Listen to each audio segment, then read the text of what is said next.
Hi everyone! Welcome back to my channel. It's me again, Rod, on your screen. Isang Pilipino sa bansa ng Arabiano. Pahiram po ng minuto ng oras mo.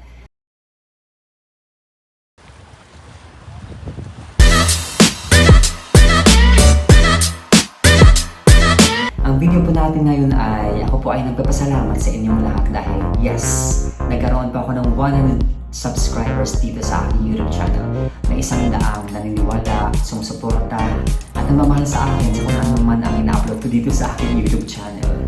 So maraming salamat po sa inyong lahat.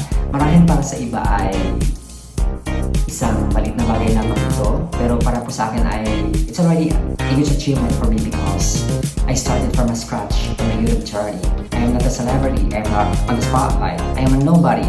So may 100 tao po akong napapaupo at napapakapil na at some point of their busy lives nakikinig sila sa kung ano naman ang kinikwento ko sa kanila about upload ko dito sa aking YouTube video. Ika nga sabi nila, don't count from 0 to 100 but instead from 0 to 10, 10 to 20, 20 to 30, 30 to 40, and so on. So doon po ako sa proseso na yun. Little by little, step by step, I will reach my destination. So maraming salamat po sa inyong lahat. Dahil nung nagkaroon pa ako ng YouTube channel, sabi ko sa sarili ko, tinanong ko ng sarili ko, what are the things that I am good at? Ano naman yung mga content ko na i-upload dito? Pero pinush ko talaga yung sarili ko na, sige lang, kahit na pagtawaran ka ng iba. May isa lang talaga na mag-subscribe sa iyo, may isa lang talaga na mag-like or manood ng mga videos na ina-upload sa YouTube channel mo. Hindi naman sama yun, sinabi ko sa sarili ko, pero see, nagkaroon pa siya ng 2 0, yung isa naging 100 pa. Nagkaroon pa siya ng 2 zeros, no? Maraming ako po ay nagagalak sa nung nakita ko na meron akong 100 subscribers na napapasaya sa bawat upload ko. At yun nga, sabi ko sa sarili ko na content will follow. Simulan mo lang, so yun lang sa araw-araw kung ano yung ina-upload ko dito, hindi ko naman siya masyadong pinag-iisipan. Nag-aano lang siya, kumbaga nag-automatic lang siya na gusto ko mag-upload.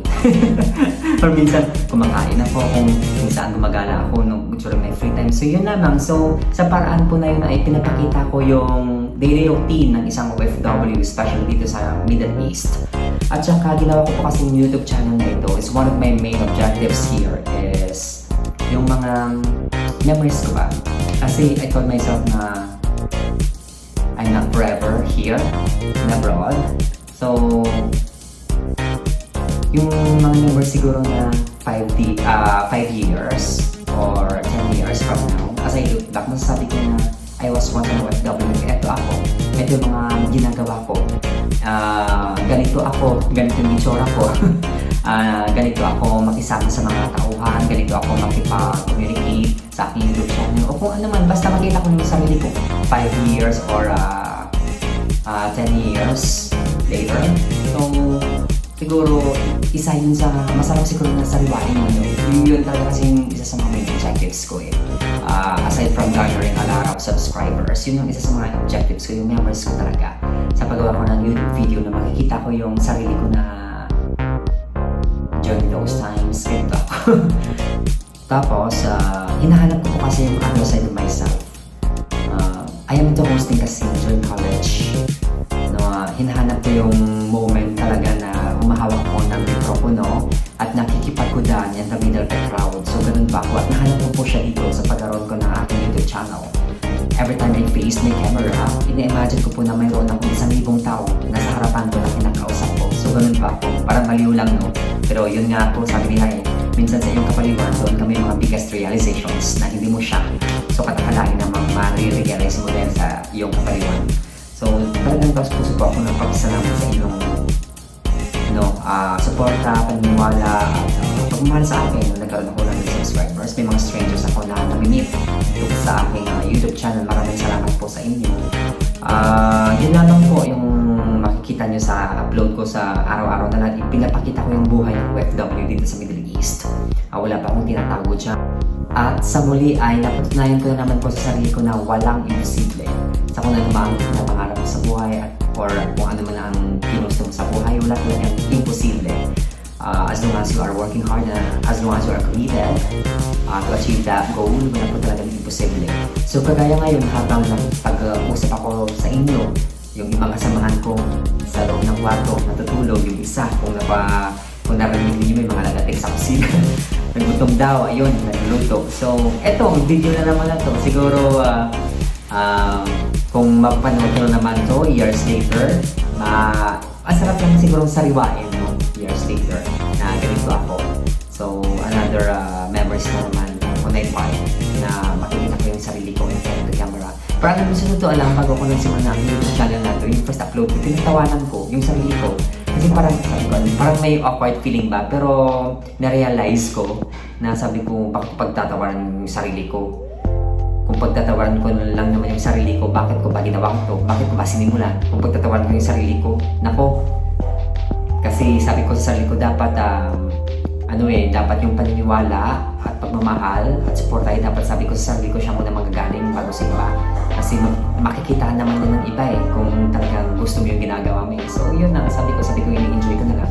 So sa araw-araw na lahat, pag nakaisip ako mag-upload lang, hindi naman siya araw-araw kasi may trabaho din tayo. Pero sa araw-araw na lang, may iniisip ako na kaya gusto kong i-upload kung anong ginagawa ko. Pero yun nga, yung content will follow talaga ako. Nasabi ko nga kanina kasi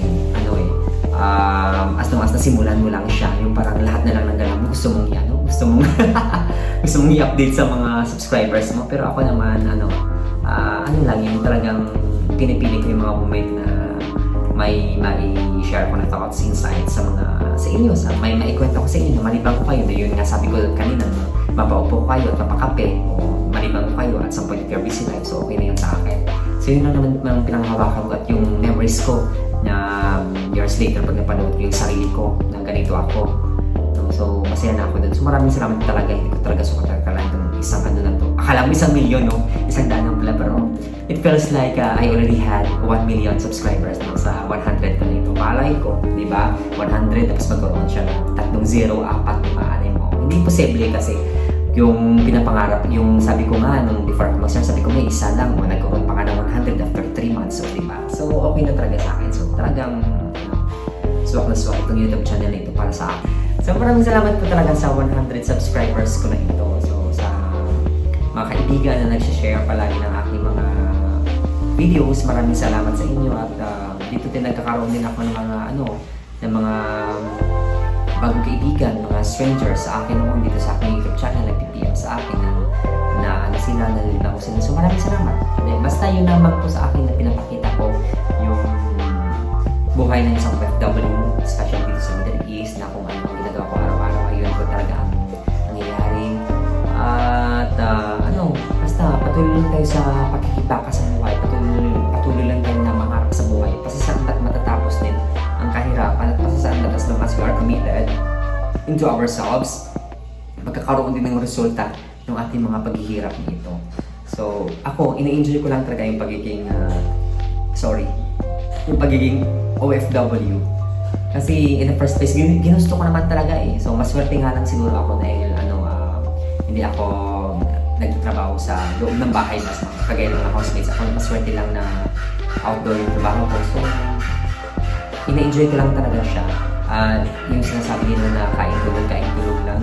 Kapag daily routine mo na siya, okay naman na siya. So sa akin, ina-enjoy ko na lang siya. Depende naman na sa'yo kung paano may enjoy. Kasi nga sabi nila, yung happiness is a choice. So depende sa iyo. Kung gusto mo maging masaya, maging masaya. Kung gusto mo maging malungkot, maging malungkot ka. Yun lang tayo sa buhay. So ang buhay ay dapat nating i-enjoy yan. May mga dagok man, may mga pagsubok man sa buhay. Pasasaan at matatapos din yan. Huwag natin isipin ang problema. Ang isipin natin ay solusyon. Dahil ang problema ay problema. So hindi yung masolusyonan yung problema. Yung problema yung iniisip natin dapat. If there's a problem, you should think about the solution. Doon tayo dapat. At tapos, yun yung palagi nasa isip natin na kung ano may problema sa buhay, doon tayo sa solution na long term. Huwag tayong magpadalos-dalos sa solution sa buhay na short term. So, nagaganap po talaga ako sa 100 ko na ito. Na ilang beses ko na siya nabanggit. No? Pero maraming salamat po talaga. Nagkaroon ako ng 100 subscribers. Hindi ko talaga sukat akalain ito. So, yun lamang po. Maraming salamat. At sana po ay patuloy niyo akong subaybayan dito sa aking YouTube channel. Sa aking YouTube journey sa mga videos ko. Maraming salamat po. Laging tandaan, ang taong mapagpakumbaba ay pinagpapala. God bless everyone.